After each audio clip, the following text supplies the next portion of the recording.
look, 2.5 weeks isn't too long to give the benefit of the doubt and just wait and see. Maybe much more important is, regardless of if they're aiming for a date that is something to do with a shareholder promise and whatnot, that's one thing. That doesn't really, I mean, that's not a date that's super important to players. I think what's important to players is that even if what they release ends up having some fewer features than what they would have liked to have seen, what matters is, are they going to keep working on it till it's done?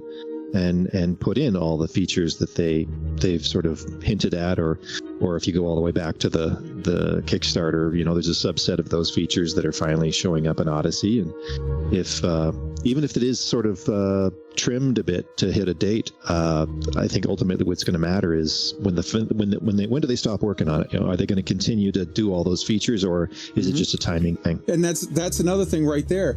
Frontier has an amazing and dogshit reputation at the same time. Certain aspects of Elite Dangerous came out just broken and bad and just shitty. And they did a masterful job of fixing those aspects. They did phenomenal at like making it right and implementing with an iterative process and really, really, really just making it good. Other aspects of the game, for example, power play, for example, CQC, for example, you know, other aspects of the game, they released it as sort of meh, and then said, yeah, we're going to implement that. And then just, you know, what's that, Lassie? Timmy's in the well? Just, they fucked right off. So like, there's an inconsistency there where it's like there's a lot to love and there's a lot to be legitimately fairly critical of. And I'm never ever going to go the Yamix route. I am never, ever going to go where like I am a hater who just enjoys shitting on Frontier and can never admit when they do right. They do so much right. And there's so much amazing stuff with this game. But I'm also not going to go, and I'm not going to name anybody, but I'm also not going to go the White Knight route where no matter what happens, I'm just like, well, let me just bend over backwards like in a pretzel and squint my eyes and pretend it's not what it is. Like, no, I go down the road. I go truthful. If it's right, I'll call it. If it's wrong, I'll call it. But no matter what, you're going to get my honest opinion, like it or not. You don't have to like it. You can disagree. That's fair. Just bring some logic to the argument, because otherwise I'll take you to school. Best thing to take from this whole conversation is fears and speculation and all of this aside, we are 2 weeks from getting our hands on the product. And at that point, we'll know what's what. I will say this, in fairness to Frontier, do not load in March 29th, see problems, and go, well, this is all just the worst. It's shit. It'll never get better. And then fucking just vomit hatred and quit for forever.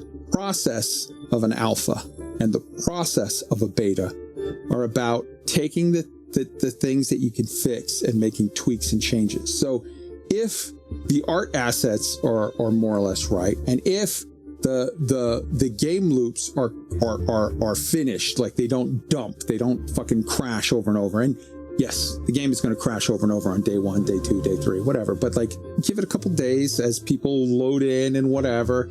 And if the game a week in isn't crashing constantly, but the numbers are all dog shit, where it's like, I can't make any money doing this. What? It costs more to whatever. It costs more in ammunition than I got from that fucking job. Or that's weird. This mission paid nothing. That mission paid me 800 million credits. What the fuck? You guys got your shit all fucked up.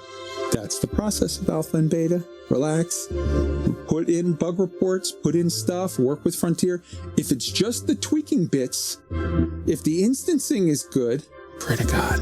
And if the game loops are good, but the numbers are all wrong, remember fleet carriers. The numbers were dog shit on fleet carriers. They went through a good alpha or beta iterative process, and 2 months later, feel like the numbers on fleet carriers were amazing. So just sort of work the process, hold your breath.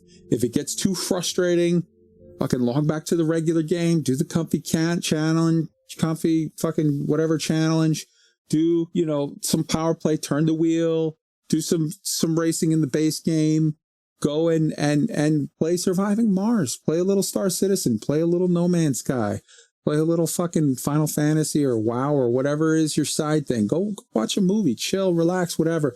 But if through the iterative process, it's going to be a 6-week alpha, if at the end of that 6-week alpha, we're still looking at serious concerns or problems, okay, that's the time to really sort of take it, whatever. Don't be overly hard on them on day one, man. Day one is what it is. So yes, yeah, that's what I announced earlier, DJ Space Hero. I said that Surviving Mars is free on the Epic Store. So like, yeah, go have some fun with it. It's all good. Fingers crossed. I'm rooting for him. I really am. I've got in the back of my head, I've got questions and concerns, but God damn it, I'm rooting for him. So let's hope for the best, and let's all send some love and good thoughts and cheers out to Frontier that this shit plays out well. Anybody else from the crew got something they want to say on this? Fingers crossed, brother. Fingers crossed. And you know what? If there's one game company that I would put my money on, as I said, as I say repeatedly, Frontier is absolutely incompetent at certain aspects of community management and marketing and PR, but motherfucker, can they make a great game. So let's pray to God that that's what's going to happen here. It's going to be a great game. And let's just hope for the best.